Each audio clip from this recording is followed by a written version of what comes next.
Elliot's not.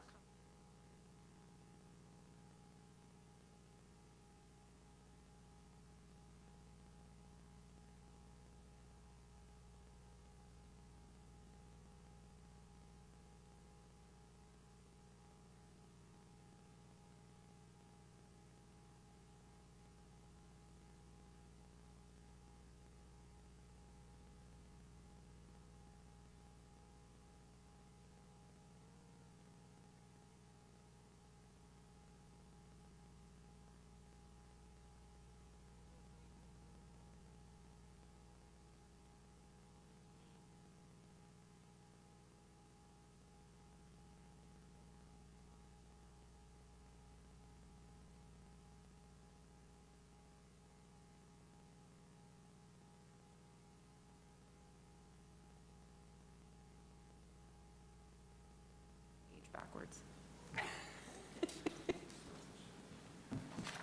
Hi, Andrea. I wondered if you'd be here. Thanks. Welcome, everyone,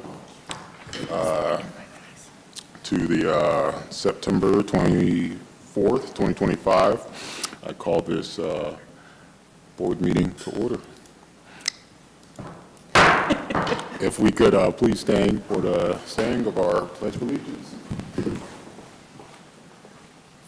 I pledge allegiance to the flag of the United States of America and to the republic for which it stands, one nation, under God, indivisible, with liberty and justice for all.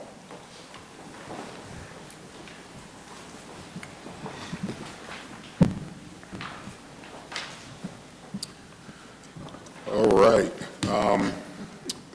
Pledge of Allegiance, any announcements? No. Any additions to the posted agenda?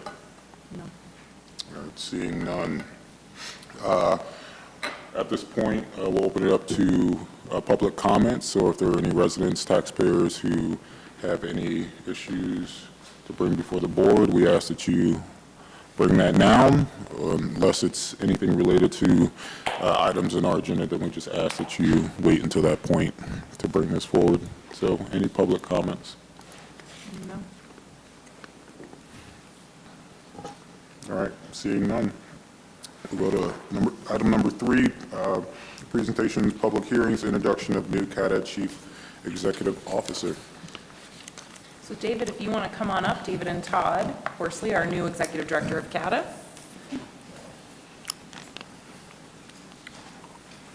We have a, We're going to pull it up. okay, great. I have it printed just in case. Hi, everybody. Good to see you again. This will be my last visit with you. And I'll be introducing the person who's going to be replacing me, who's going to eclipse everything I've done with marvelous accomplishments. Okay. Whoa. Yep. Right. Well, thanks for the opportunity to chat with you tonight. We wanted to introduce our new CEO, who I will be doing in just a few minutes. But before that, we wanted to kind of recap kind of what we've been doing for the last several years, and then Todd's going to talk to you about what he intends to do in the coming years. Next slide, please. So really, if you recall, I'm not supposed to be here. I was the accidental executive director, CEO. I came in whenever the previous executive director unexpectedly left the position, and I was supposed to be here for about 6 months. And that was 2.5 years ago. So in the intervening time, we really tried to make good use of the time. And when I took over, we had some concerns about kind of where CADA was. It was having trouble recovering from COVID. And there were really 3 main areas of focus. We really wanted to stabilize and improve our services. We wanted to balance our budget and enhance our revenues. And we also needed to strengthen and enhance our internal organization. I'll talk a little bit about what we focused on and what we've achieved. One technical second. It was kind of a trippy image there. Technical. It's a party here. Okay. Next slide.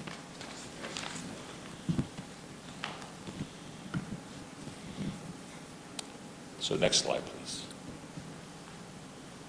If that doesn't work, I can just... There we go. Okay, great. So in stabilizing and improving our services, we focused primarily on our fixed route system. If you recall, about a year and a half ago, we really took a big effort to redesign our routes. We were having trouble with manpower, really just not enough people to have to cover the service that we had on the street. So we pulled a few things in, and we really redesigned the entire network. And we got to the point where we're running buses every 11 minutes on our main busy corridors, which is really extraordinary for a system of this size. And we were able to increase our on-time performance by more than 10% over the last 2 years. Our passenger complaints are down about 30%, and our ridership is up between 5 and 25%, depending on which route you're looking at. And this year, happy to say that we broke the 5 million ride threshold.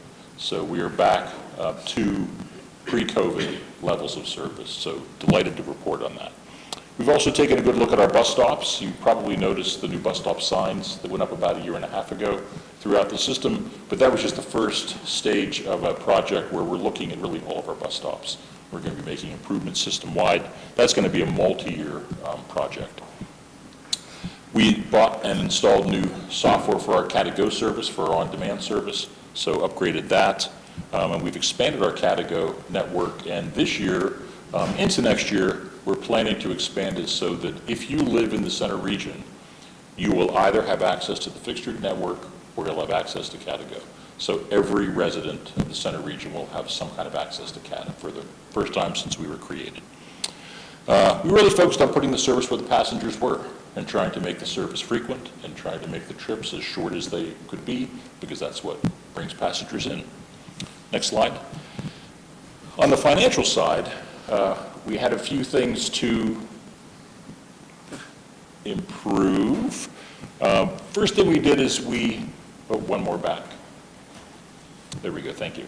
As you may recall, we redesigned the local match formula, the formula we use for everybody's contributions. That was really a wonderful collaborative project with your representatives as well as the rest of the ones in the center region. We've also been able to improve revenue from our apartment contracts by more than 15%. That's been a significant improvement to us. We renegotiated and increased our rates with Penn State and with our advertising contractors, so we're getting more revenue from those sources as well.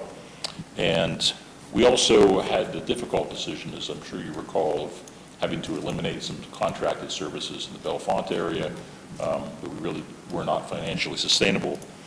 And then finally, we just implemented an electronic fare payment system on all of our buses. That was started on August 1st and has been operating wonderfully. And in October, we've been told by the vendor, you'll be able to actually pay with a credit card on our buses. So you won't even need to have a pass. You can still pay with cash if you wish, but you'll be able to just tap your credit card like you do at a gas station and ride the bus. And all of this has really resulted, last year we had a balanced budget. This year our budget's not quite balanced, but it's a little bit more ambitious than we think we're going to be able to spend, so we expect to finish this year with a surplus. So CAT is in very good financial position. Next slide, please. And then finally, we focused on strengthening the organization, strengthening the CAT organization. We negotiated a new labor contract for our bus operators and mechanics, which gave them significant pay increases over 3 years. Really has helped with recruitment to make the job a lot more attractive to people. We recruited a new CEO and really restructured the organization internally. We have really a whole new executive team within CATA now. We also implemented a new human resources information system, a new payroll processing system, which is, this is down in the weeds, nerdy stuff, but it's been a tremendous improvement internally in helping us run the organization better. We've enhanced our healthcare benefits for our employees, and we really have beefed up not only our operator training, but we're working on additional training for all of our employees in the authority. And we just this last week, in fact, started a program of recognizing employees who've really contributed in ways that have transformed CATA in positive ways, and we call them the Catalyst Awards, because they have been the agents of change within the organization. And we recognize the team that actually led the redesign of the bus route network. And we're really trying to encourage a culture in the organization of empowering people at every level to come forward with their suggestions of how to make CATA better, and it's been very rewarding to work with that. We've also improved our cybersecurity, and we actually now have a backup server with all of our data and systems that's running in Lancaster, in their emergency operations center in parallel. So should something happen here, should we have a problem with cloud-based data, we have a backup in Lancaster that we can use in real time. So we've really tried to make the organization more robust so that no matter what happens, we can continue to operate. And we've expanded our operation in coordination with you folks. Our staff has worked with Amy and her staff in ways we haven't in a long time, and it's really helped us to understand better about what's happening in your township so that we can be prepared for that in the future. There's a lot of growth coming here, and we need to be ready for it, which has been very positive for us as well. So next slide. So CATA today, we remain the most efficient and cost-effective transit system in the Commonwealth. One of our big measures of efficiency is fare box recovery. What percentage of the cost of providing a trip is actually recovered from revenues that we bring in? Ours is almost 40%, and that is twice as efficient as any other transit system in the state. SEPTA is the next more efficient, and theirs is 15%. So CATA really is very cost-effective as systems go. Our ridership is as high as it's been since 2020. We're covering most of the center region, and we still are in the top 10 transit systems in the country based on the percentage of people who use transit to get to work. So it's a very high ridership transit community. We're still running on natural gas, and we're actually switching over to renewable natural gas. So we're already green, but we're going to be greener. So instead of using natural gas out of the ground, it's going to be recovered from landfills. And our passenger satisfaction is up above 90%. So we're turning over to Todd a system that is running well, and I'm sure it will remain so. And with that, I'd like to introduce you to Todd Horsley. He's our incoming CEO. It's been a pleasure working with all of you. Thanks very much, and take care. Thanks, David. I wasn't sure how long he was going to go on, so I stayed seated and decided to wait him out. So this is the first time we've done this. We'll be going out to the rest of the townships. Now I know about how long it'll take. But happy to be here. Again, I'm Todd Horsley, and I'm happy to be here. My first time as representing CATA, but also as a resident of the Patton Township. When I moved up here in July, I purchased a house, and I will have to say I was not cognizant of the township boundaries at that time, but once I bought the house, I found out I lived in Patton Township. So happy to be here. But I won't bore you with going through my entire resume, but I did want to put up a few pieces of information about myself, just to show you that I've had a fairly long career already in the public transportation industry. It's an industry that I've grown to love. I can't say that I grew up thinking I would be in the public transportation industry, but it's one that's treated me very well, and I'm happy to be in the industry. But I started my career at Go Triangle in the Raleigh-Durham, North Carolina area. At the time, it was a small organization with big dreams. It had just a handful of staff. It was a fledgling bus system, but they wanted to build a regional rail system in the Raleigh-Durham area. And so it was a great time to come in to Go Triangle and for the transit industry, because it was a small staff. I was basically thrown into the fire and handed a couple of manuals and said, here, figure this out, how to do procurement and how to do contracts and how to do grants and risk management and facilities management, and for a time I was even the HR manager at Go Triangle. So it was really a trial by fire. It really taught me a lot about the business side of the transit industry. I then moved on to the Georgia Regional Transportation Authority in Atlanta, which is actually the commuter bus system, so the bus system that brings people from the suburbs into the city in the mornings and takes them back in the afternoon. Really, I was their contracts and compliance director, so again, it was very similar to what I did at Go Triangle, but a little bit more focused on procurement and contracting and federal compliance. But I was a little bit more removed from the operations than I like to be. So after about 4 years, I decided I wanted to get back into operations, and I became the COO, or the Chief Operating Officer at Roaring Fork Transportation Authority out in the Aspen, Colorado area. So it's where I really intended to spend the rest of my career. But I was there for 4 years, and during that time, we built the first ever, so RAFTA is the largest rural public transportation system in the United States. It's also the second largest transit system in Colorado. Even though it's a rural system, it's actually bigger than Boulder, Colorado Springs, only second to Denver. But while I was there, we successfully built and started operating the first rural BRT system in the country, the Velociraptor. And so that was kind of one of the reasons I was brought out there, is I had some federal experience and some experience doing that kind of thing. And so we successfully implemented that, and I was the COO for that agency. Unfortunately, a family health issue just came up, and I needed to get back to the East Coast because that's where all my family is. So started to look, and I landed at the Virginia Department of Rail and Public Transportation, a state agency in Virginia that's a little separate from their DOT. It actually deals only with rail and public transportation, and really thought I would be there about a year, and then I would figure out something and do something else. I was there for 10. I was their director of Northern Virginia Transit Program, so I was in the Washington, D.C. area. The agency has about 60 employees, 50 of them are in the headquarters in Richmond. I managed the Northern Virginia office, and it was just a fascinating job for 10 years.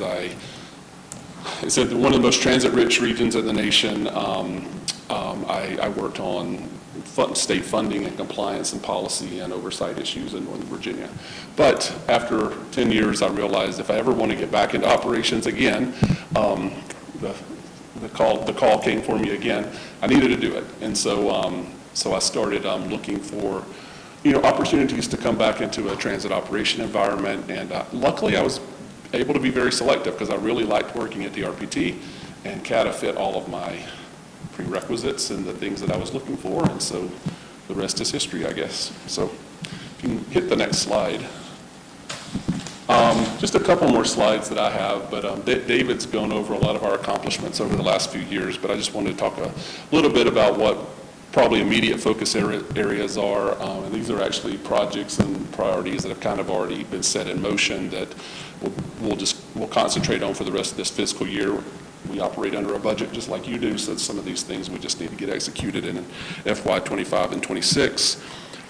So we are going to embark on a new CATA strategic plan, probably starting in the December timeframe. And so the last one I think expired. It's been 12 years ago since it was developed, and so it's time to do a new one. David will actually stay on in a consulting role to help us help the board with our new strategic plan. Then that will set a lot of the things that we'll do in the future. But operator recruitment and retention, this is a focus area for us. We have enough operators, but we don't have any more than enough. We have enough to put service on the street and maybe a couple of extras, but if we have a bunch of sick outs in one day, we have to start trying to figure out how to put service on the street. So this is just a struggle that we're having, and if we ever want to be able to add a few, add some service, we're going to have to find a way to recruit more and retain more operators. So that's going to be a focus area for us over the next year. The bus stop accessibility study, I think David mentioned it. We've completed a phase 1 study of an assessment of all of our bus stops. Phase 2 is really, and what we found in that phase 1 assessment is that we have a lot that are delinquent in terms of accessibility and infrastructure and things like that. So our phase 2 study is really going to prioritize which ones are in most need of repair, and then we're going to start working on trying to find some funding in order to get those repaired and brought up to standards. Some, I believe, not really sure, but they might not even meet the ADA standards, so we really need to prioritize on some of those bus stops. We don't really own any bus stops, so this is actually, we're going to be working with all of our member jurisdictions on this as well. But so more to come on that, but that's definitely something we want to move forward. We have a couple of CATA facility improvements that I just mentioned just because they're going to be happening in this fiscal year. We have a build out of some office space on our 3rd floor. It's just literally taking a big room like this and putting some offices in it. So it's not a major construction project, but it's happening square on the 50 feet from my office, and so it'll be a little bit of a disruption, but that needs to be done. And then we have a parking garage that has some just repair needs after several years, and so we'll be working on those. So that'll take some time as well. And then I think we've budgeted for to start looking at some potential new services. Again, recruitment and retention of operators may affect this, or it may not, because we may actually look at doing some of this with our on-demand services as opposed to our fixed route services. But so potential new service to the State College Airport, and then, possibly to the regional Amtrak stations. I think the airport service is really more of a priority for us. I think the Amtrak station service needs a little bit more fleshing out. Is there really a demand for that? Is there really, and which station would that be? So I think you could probably expect some, results on the airport service much quicker than you will on the Amtrak service. But we'll be taking a look at that, and probably, like I said, it'll be more of an on-demand service than a fixed route service.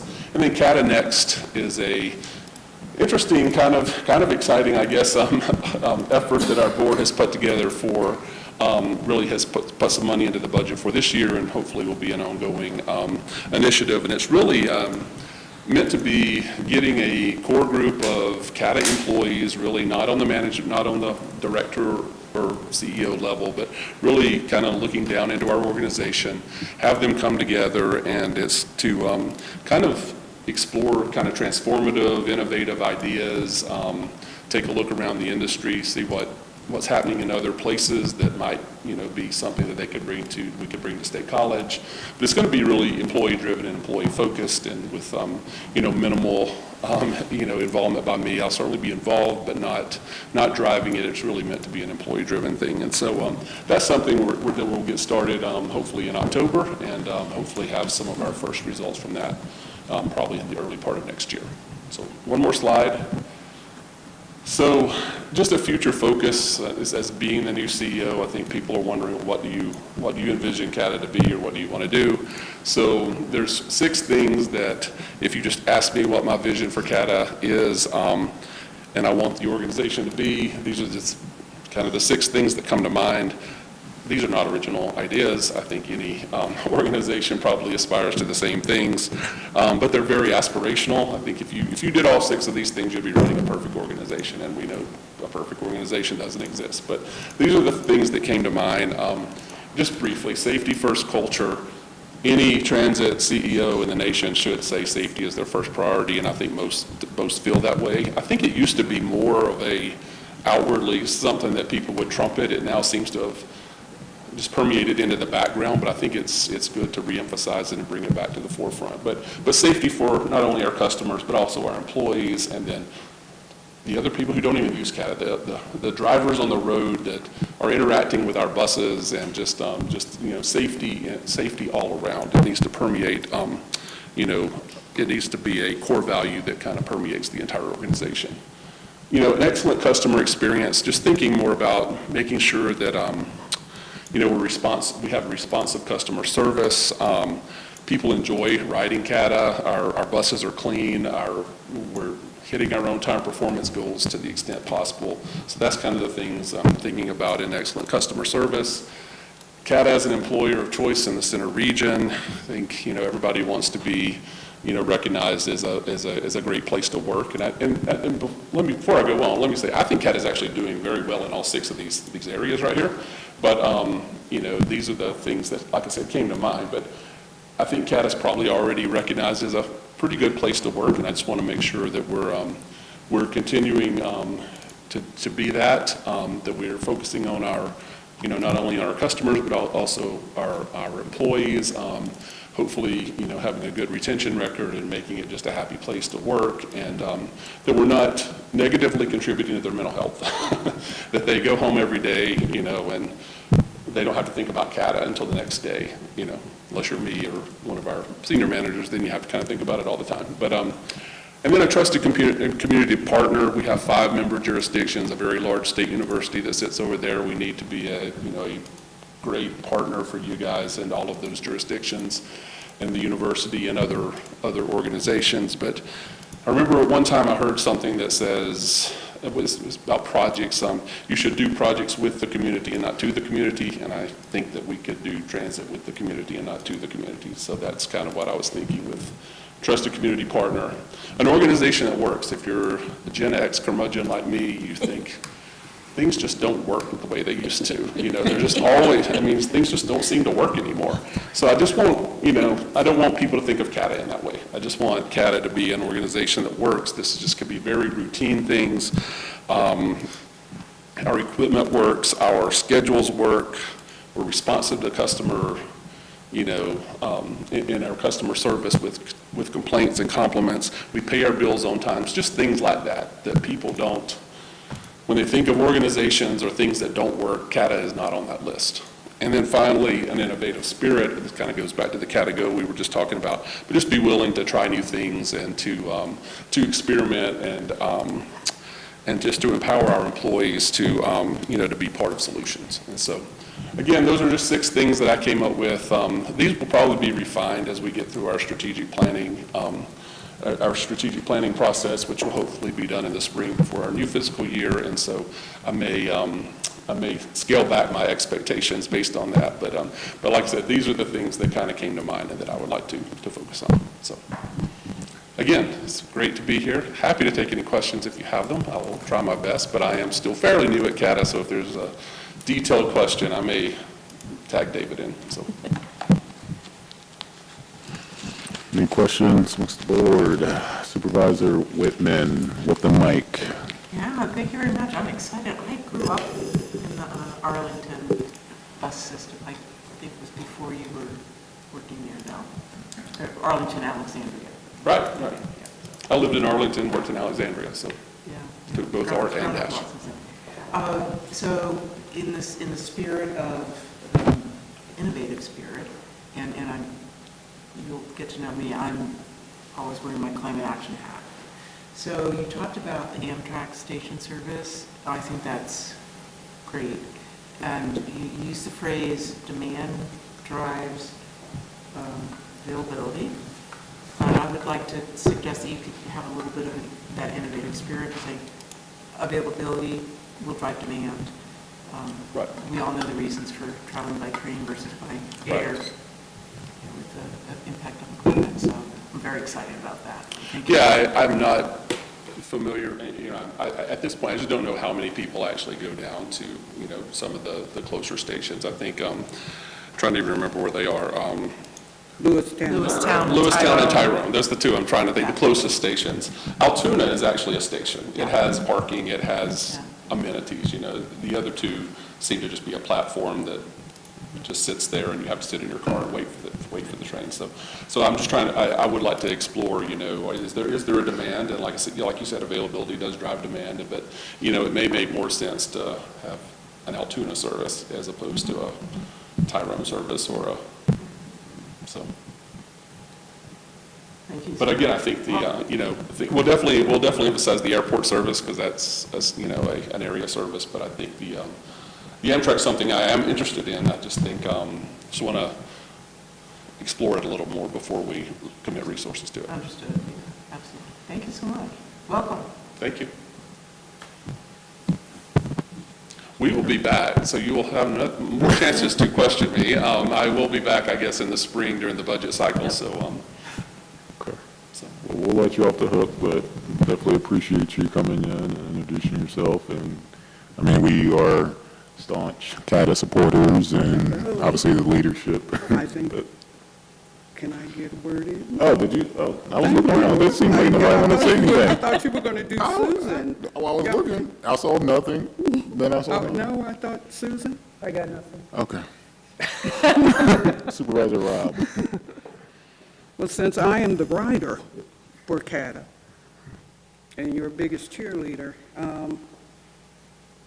I would like to make some time to sit down with you on the Amtrak because there are several officials from the municipalities have been working on this Amtrak piece and funding with Penn State. I just want to say to David, thank you for coming in, making changes, working with the Cata Ride, Cata Go.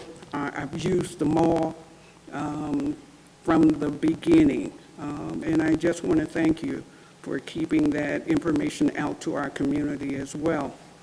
The one question I do have is, as I'm looking at one of your pieces for recognition, what is the policy in recognizing some of your veteran drivers? I just been hearing we've been losing some veteran drivers, and I wanted to know, are we giving them their recognition to keep them, on the routes? I can tell you, most of the drivers that I have come in contact with are extremely knowledgeable, 20, 30 years with CATA. And I look forward to the newcomers. I was on the CATA today. So as you're training the newcomers, I hope they sit down with the veterans to just get that knowledge and to recognize them for staying as long as they have. Todd, I look forward to sitting down with you. I am the veteran, and I've been using the CATA Ride to get up to the VA Medical Center.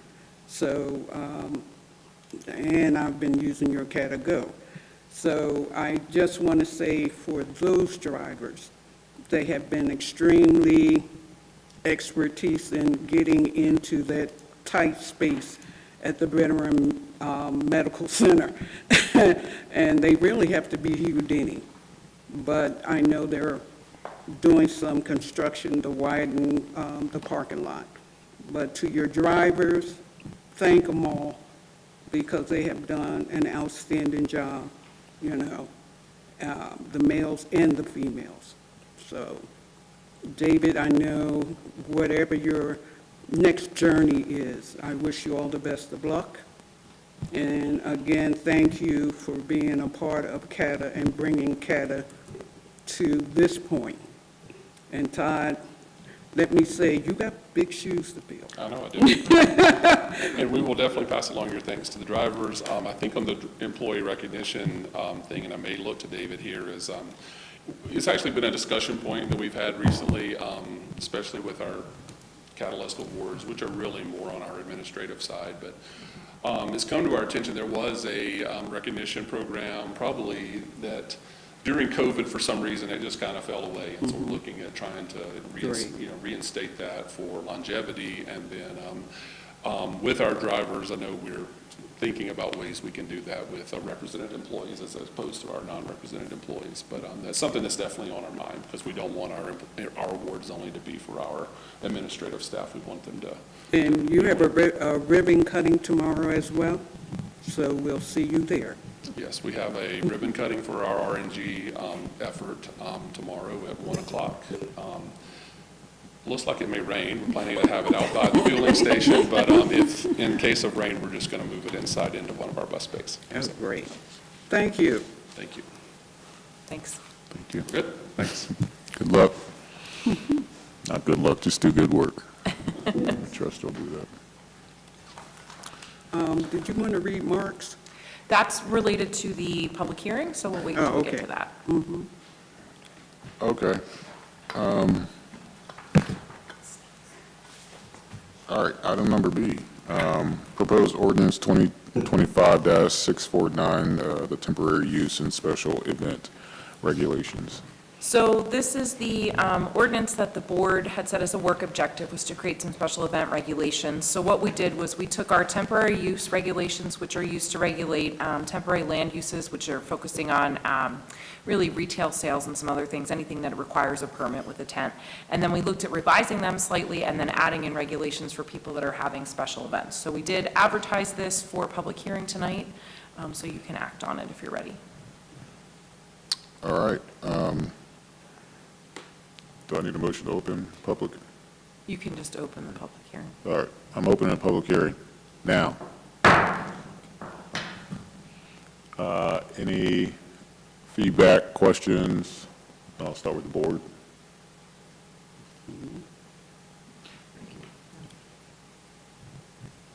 Nothing's open to the public.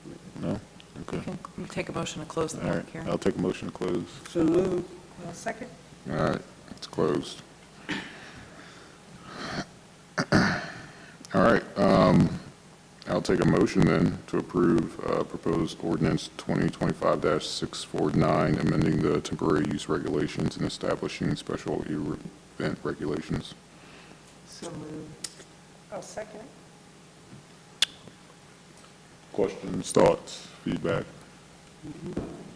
All right, all of those in favor signify by saying aye. Aye.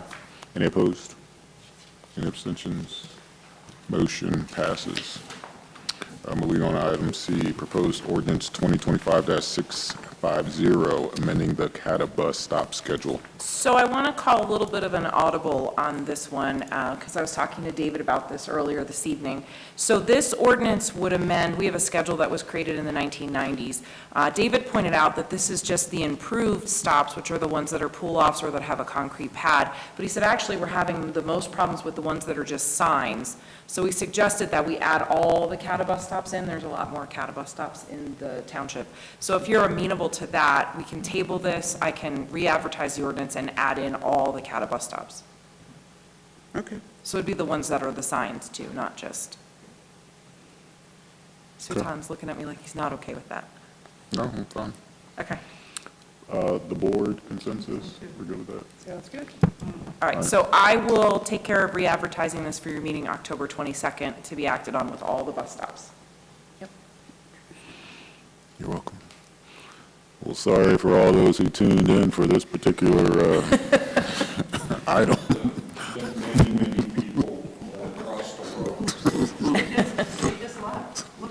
They're all gone. All right, well, we will move on then. Thank you. Item number 4, public safety, there are no items. Does that mean crime is stopped? Oh, great. For now. All right, item number 5, Public Works, MS4 Millbrook Marsh Stream Restoration Maintenance Agreement. So as you may recall, we have an MS4 stormwater permit through the state of Pennsylvania. And under that stormwater permit, we're required to do sediment reduction. We have to reduce our load by 10%. So for years, we've had a project in our capital improvement plan along Meeks Lane. And we actually did some of the work last year, and then we've been working on getting an easement with the property owner to do the rest of the work.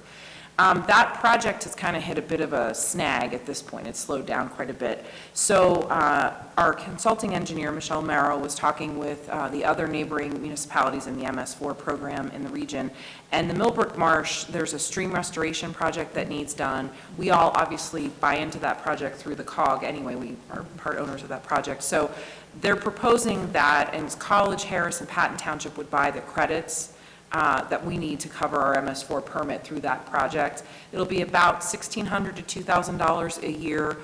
There is an agreement set forth. I know Betsy has some thoughts on that agreement, and we have to kind of approve that agreement tonight, but we can amend it later, and we can also leave that agreement if we decide to do something different. So Michelle really wants us to go ahead and move forward with this agreement tonight because it gets us the credits that we need now. We can file our permit with the state. We're waiting to hear what the next permit cycle, what they're going to require. We're going to keep that Meeks Lane project in our back pocket and continue to work towards getting that finished while also looking for other projects. Part of the problem that we have is that part of our township is in the Spring Creek watershed, part of it is in Big Hollow. None of the Big Hollow credits count because Big Hollow is not part of this permit, which from what I've told, we don't want it to be because it would be a lot more work and other things that would go with that because there's more sediment and things in it. So finding the Spring Creek side of the township, it's much smaller and that can be more difficult. So having these credits banked really helps us now. We complete the permit cycle and then we can move forward and come up with additional projects for the new permit. So if you're comfortable, we want to approve the agreement tonight. I know that College and Harris both also approved it, as did the Center Region Parks and Recreation Authority. Okay, I will take a motion to approve the Millbrook Marsh Stream Restoration Maintenance Agreement So as moved. provided. I'll second. Discussion. All of those in favor signify by saying aye. Aye. Any opposed? Abstentions? Motion passes. Moving on, Planning and Zoning, Planning Commission report. So Sharon was not able to be with us tonight to give the report, and I will just say that the items they discussed are actually on your agenda, so I would just defer over to Jenna so she can take over for the planning section of the agenda.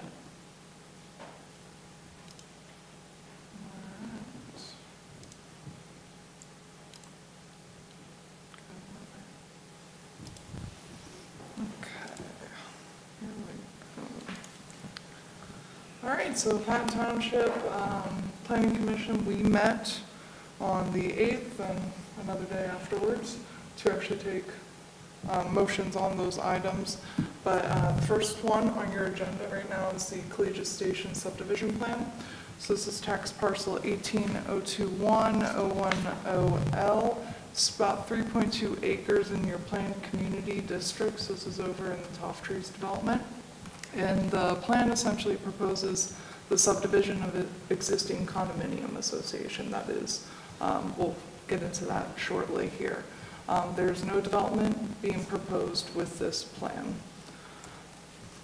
And in addition to that, they also have submitted a waiver request, and that is for the scale of the plan. It is supposed to be at 1 inch to 50 feet, and it is at 1 inch to 30 feet, making the drawing more legible for staff, and we are supportive of granting that waiver as part of this plan. So the outline, this is the parcel, if you go onto Webbia. So the homes that are part of this subdivision are essentially these 13 single-family homes that I have labeled up here. Those 2 townhomes that are on the parcel, they are not part of the condominium association that is being subdivided here. But essentially for this, given that it is Toff Trees, there's condominium association, there's a master association with this area as well, all covering different items. So that was a lot of the questions at Planning Commission. Just wanted to ensure that we had all of our T's crossed and I's dotted. So there is a master association for Toff Trees that covers your stormwater maintenance type of utilities for this whole planned community.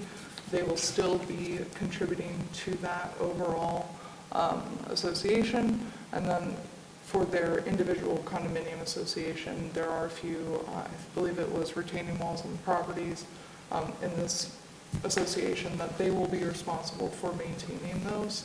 As for the sidewalks, grass, etc., once this subdivision goes through, we will have fee simple lots. So they will take on that responsibility to maintain their own properties now once this subdivision goes through. I give this association a lot of credit. Every single one of them wants to go through this process to subdivide. It was just a trial. You can see the 1 through 4 at the top right corner of the PowerPoint. That was kind of a tester for these, I'd say, garden-style homes. They weren't very successful, and the rest of this phase was built out of single-family homes. And essentially, they wanted to have, since they were no different than anyone else around them, they wanted to have that fee simple and have that responsibility and own the land that their house is on. So that is essentially this plan in front of you. We also have the applicants with their engineer here as well if there are additional questions on this subdivision.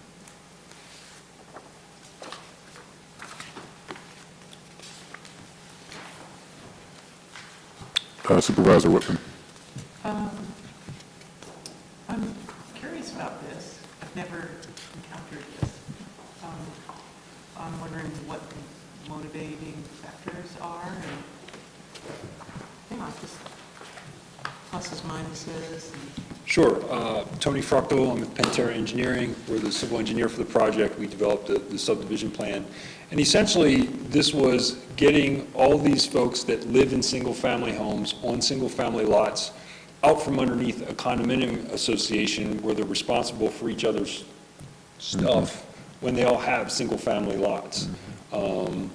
They will be part of the homeowners association that all the other single-family houses in the village, Penn State, share for the overall stormwater, so their responsibilities for that overall stuff, that will still be there, but they're eliminating the responsibility to just their neighbors for the stuff that, I mean, they have their own lots now. They don't have to ask the condominium association if they can put a little garden wall in, or if they want to, yeah.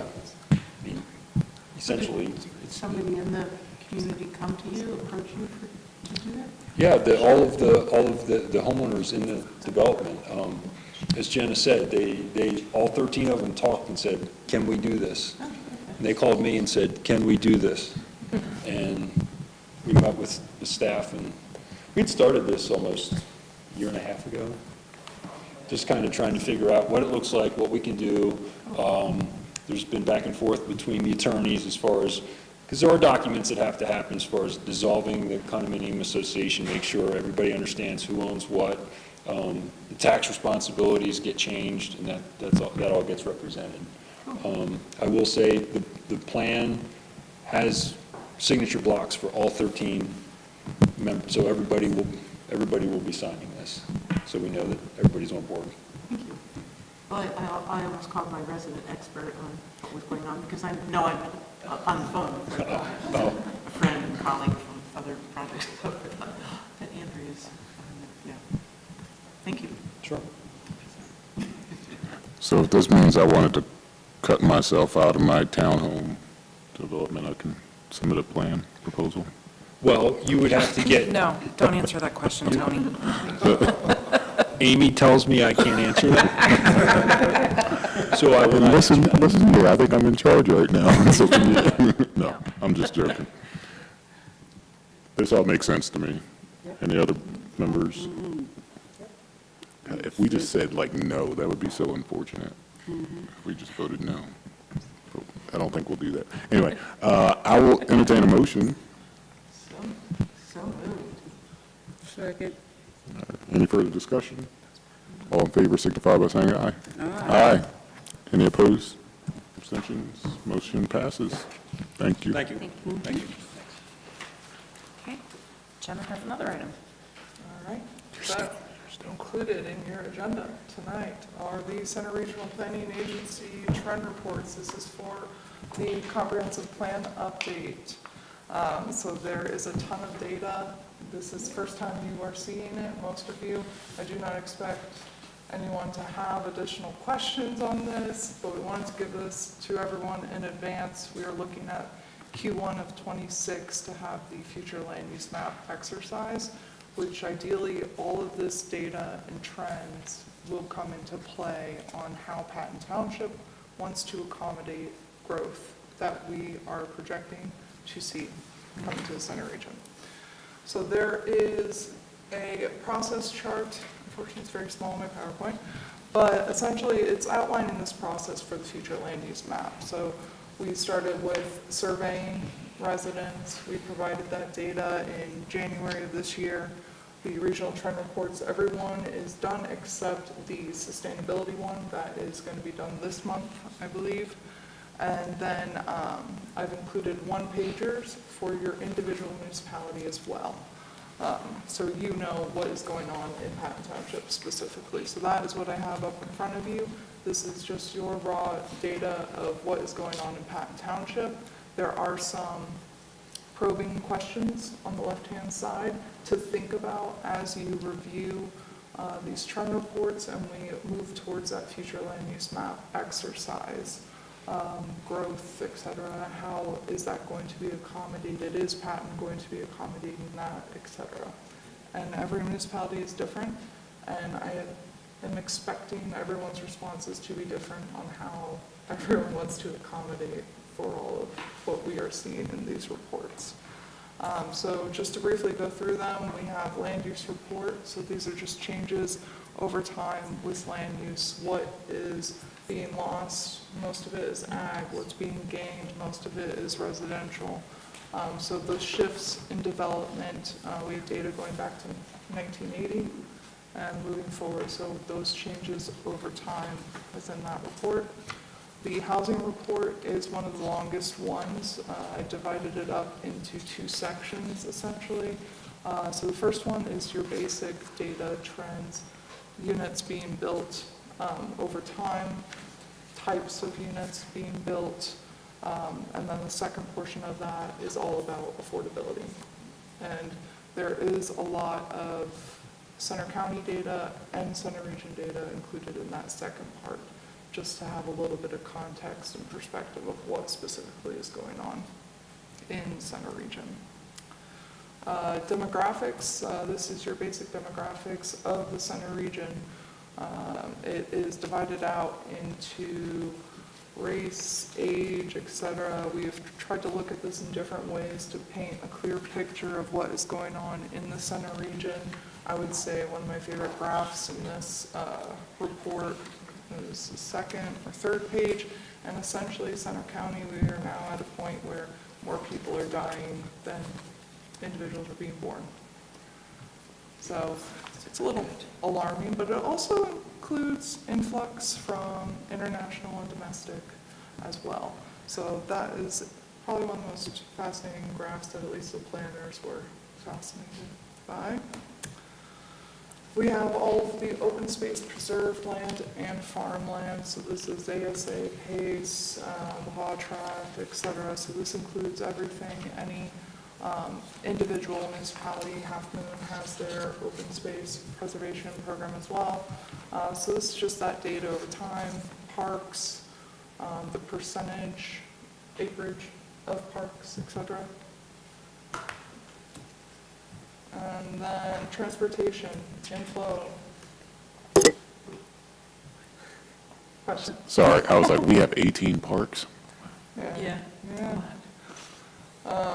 Yeah, transportation, inflow, outflow, workers, how many people are living in the region and commuting out? How many people are living outside the region and commuting in? So there's a lot of good data here. It's showing a lot of growth based on the roads being utilized in the Penns Valley and Nittany Valley regions. So we're seeing major thoroughfares to those planning regions throughout this report. And then finally, the economic development one. So this is essentially, this is the only report that is county level data. We are not able to get lower than that for Center Region specific. However, we recognize that the big economic hub for Center County is Center Region. It is Penn State. So there is a ton of data in here on utilization ratios. Who was it? We had CBICC. They just completed their strategic plan. They provided us all their data. Essentially, all we really had to do was add a column for Center Region stuff if we could for a lot of these reports. So thankfully, a lot of those partnerships helped us gather most of this to help with this report. But we have location quotients, so that's the chart that you see on the first page here. So I like to explain this one because not many people are familiar with it. So essentially, this is a list of industries by job count. So the bar, they're in order from most to least. And those red dots that you see, those are our location quotient in relation to the national average and how we are relating to that national average. So that line that you see at the bottom of that, that's essentially where the nation is.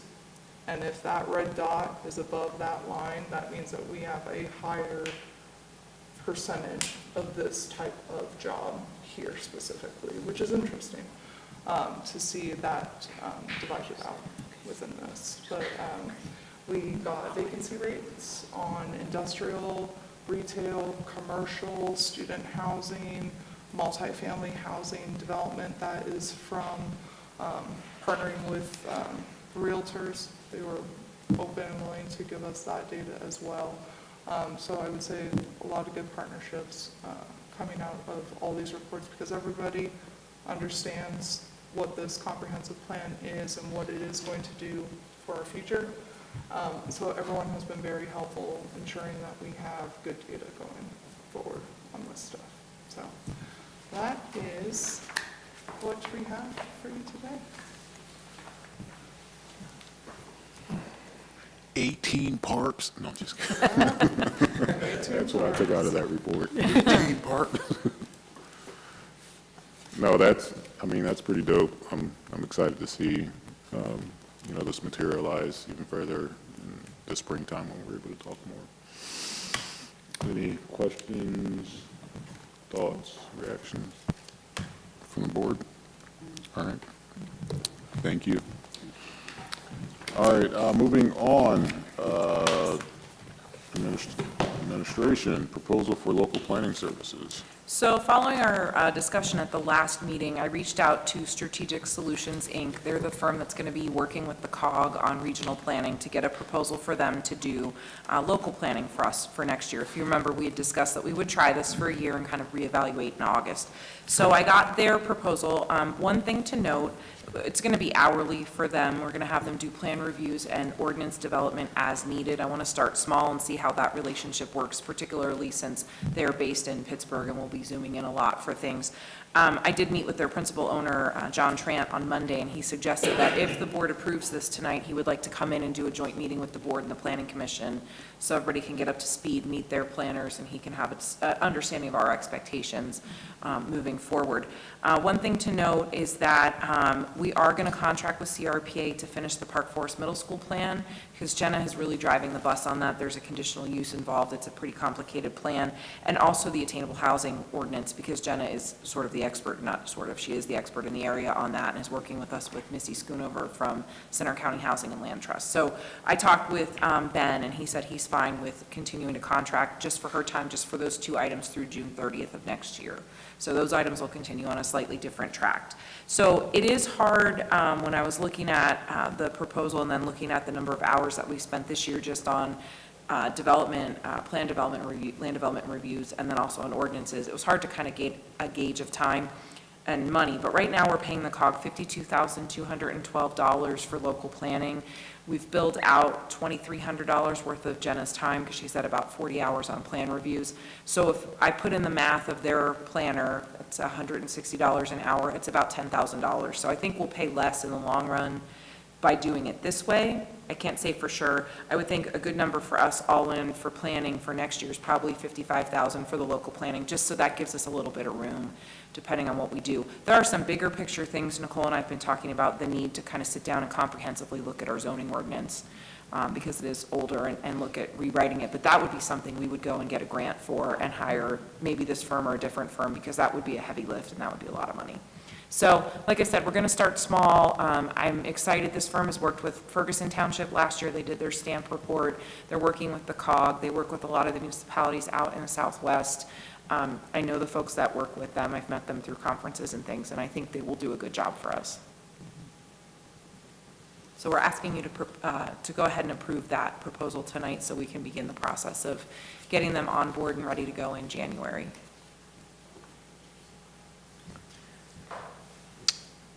Okay, I'll entertain a motion. I'll make the motion. I'll second What's the that. motion? To entertain this. To entertain you.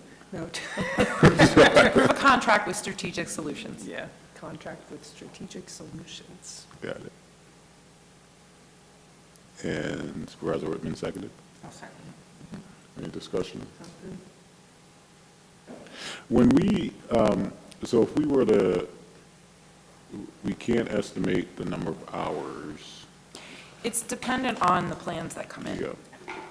And when a plan comes in and we would ask them to review it. Right. Would they give us an estimate of like how much time it'll take to review? So typically for the most plans that we see, they're not overly complex. Park Forest Middle School is overly complex right now. But if we got something that came in, for example, if Toft Trees Resort was back on the table, we could actually ask them, hey, this is the plan that's come in. How long do you think it'll be? And we might need you to come. John Trant, their principal, is a Penn State grad, so they're very open. If they need to come to State College, they'll come to State College. We, of course, will pay for that.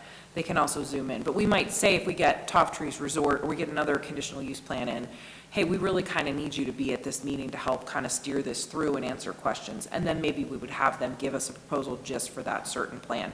They did give us like an idea of like an ordinance development process is probably a $3,000 to $5,000 lift for them because of their time and, you know, the pieces or whatever. So, and I did, I did talk with him a little bit about some of the issues that we have going on here in the township now and things that I know we need to do. We need to redo the sign ordinance. We're going to talk about the short-term rentals in June after we've kind of collected the data for a year. So they kind of have an idea of some of the things that might be coming down the road. But it's hard to estimate just because it is very variable. Yeah. And it seemed like they were able to give you sort of like a time frame or the amount of work that might go into this particular type of like project. Yeah, they did, in their proposal, and you'll see it in there, they did kind of estimate like ordinances and things. And what I like about this, so the COG had offered us the opportunity to contract through the COG, and just we would be part of the COG contract for local planning. And John, the principal, asked me Monday, he goes, why do you want to do this on your own? And I said, because I want to control my own destiny. Right? If we don't have anything for you to do, I don't want to have to be beholden to pay something when you're not doing work for us. Or if things get busy with the comp plan, which is a very real thing, the comp plan is a very complicated process, I don't want to get a call going, oh, hey, by the way, we need all the planners' time for the comp plan, so you guys are on your own. Not that I'm saying that would happen, but that's happened in the past, and I sort of have trust issues now, so I'd rather hold the contract and then can direct the work that's being done. I'm also a control freak because I'm a manager by trade, so. See, that needed to like zoom in when you said that. I want to control my own destiny. I'm also slightly dramatic too, sorry. I didn't say that.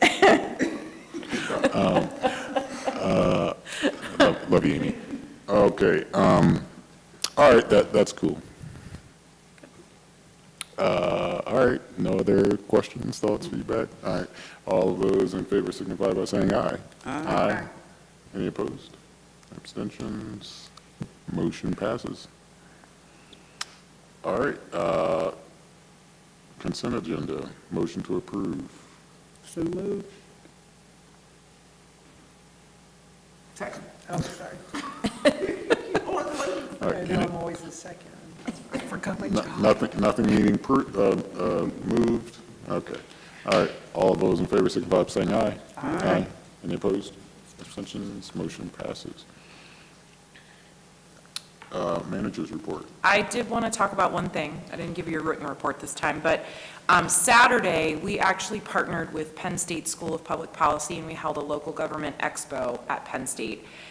This was something that Julian Morales had come up with, and then Julian had talked with Tom Fontaine and myself, and we had talked with Jeremy from the School of Public Policy, Dr. Richardson, and we were just so pleased with the turnout. We had 50 students that registered to come. It started at 8 a.m. on a Saturday, a beautiful fall Saturday. When I was a college student, I would have been at anywhere at 8 a.m., but these kids were dressed and ready to go.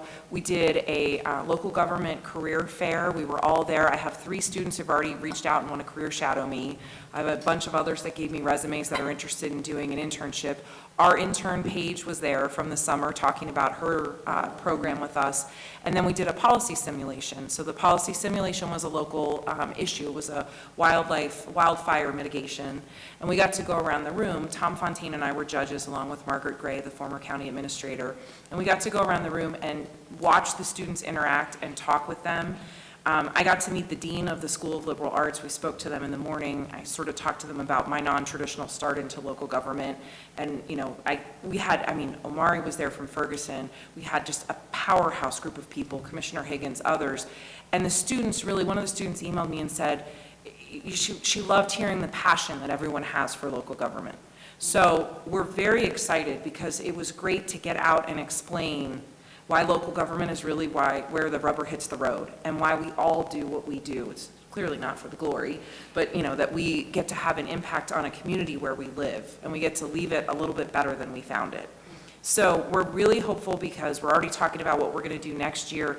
Penn State is working with a developer to create another policy simulation that is literally based on a COG and transportation, and they're going to let us play the game first to see how it works and work out any kinks in it, and then they'll let other schools use it as well. It was just, I can't say enough good things about it. It was phenomenal, and I'm so thankful to Julian and so thankful to Dr. Richardson and the rest of his staff at the School of Public Policy. It was wonderful, and I'm so excited. We met international students, we met local students, we met students from all over the world that go to school at Penn State. So I'm excited to give them the opportunity to come here, shadow me, shadow some of our other staff as well, and then also hopefully get hooked up with another intern.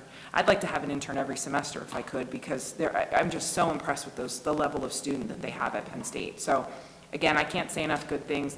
I'm excited for them to do it again. They'll go down to the Harrisburg I think in November maybe, to see what state government does, but we just kept telling them, this is where you want to be, this is what, you want to have an impact, you want to be right here. You don't want to be a cog in a wheel in a state or a federal government. Nothing against the state or federal government, they're lovely places to work too, but this is where you have the most impact. So it was phenomenal. Who's the professor? Dr. Richardson is actually the head of the School of Public Policy. Amy, you said Omari was there? Yes. So Ferguson's elected officials were there? Did we have? Yes, Sutan was actually going to go, but he Thank you. had a golf tournament, and Susan was going to go, but she had to go to Constitution Day. Okay. So yes. So Julian had sent out an invite to all the elected officials as well as all the appointed officials. So there were way more appointed officials. Actually took Officer Vardazel with me. He was fantastic. He talked to Great. every single person he met. It was awesome. It was really his wheelhouse. But yeah, and the borough had like their HR folks, College Township had their HR folks, the county was there. It was great. In fact, Omari and I were fighting over one of the students today. I was like, no, I want that student. He's like, no, I want that student. I said, no. Yeah. Well, I mean, Thank you. yeah, I appreciate your continued participation in that, and I think you are probably a really good asset for them to have to not only be a wealth of information to the students, but yeah, to get them sort of inspired into, engaging in local governance. So hopefully in the future, I can participate. It'd be nice. Just out of curiosity, what was the balance of men and women in terms of presenters? Actually, there was a lot of women in the room, there seems to be, and I have to give a little shout out to CNET. One of the CNET crew members was actually a student that was there, that was at the policy simulation. He had been there back in the winter when they did the international policy simulation that I judged. So I was like super happy to see that you CNET crew could be in local government someday.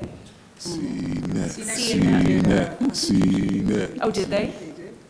Yeah, I looked over and I said to Tom Fontaine, that guy works on the CNET crew, and he goes, you're right, he does.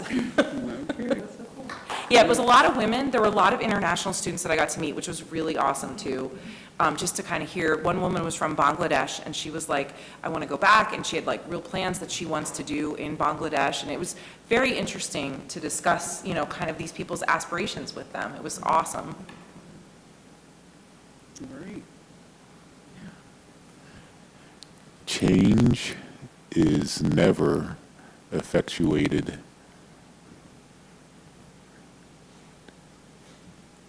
All right, CNET, finish that. So I'll help you. So what I told the students, I had an elected official in 1998, which that's- to those students is prehistoric, but in 1998, who said, public service is the price we pay for the space we occupy. And that has been my guiding principle since 1998. When as a young pup, I heard that in local government. So that is what I want the students to affect positive social change. It's the price we pay. For the space we occupy. So Amy, the 3 students that want to volunteer here, are they male and female? There are 2 females and 1 male that have reached out. Yeah, I was very pleased too, because the students weren't all master's students and they weren't all political science. There were some criminology students, there were some other various majors in there as well. And I started by asking, when each student came over, what are you interested in? And then I would guide them to the right person in the room to talk to based on their interests. There were some planning students and some others, and a lot of females. It was great. Sweet. Great. Okay.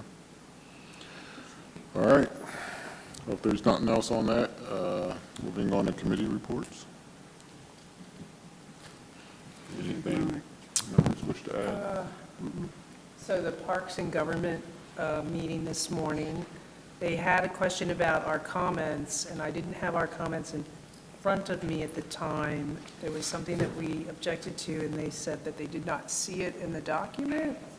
So I don't know if there was some misunderstanding, but it was something, but I have a feeling that it might be that the version was changed.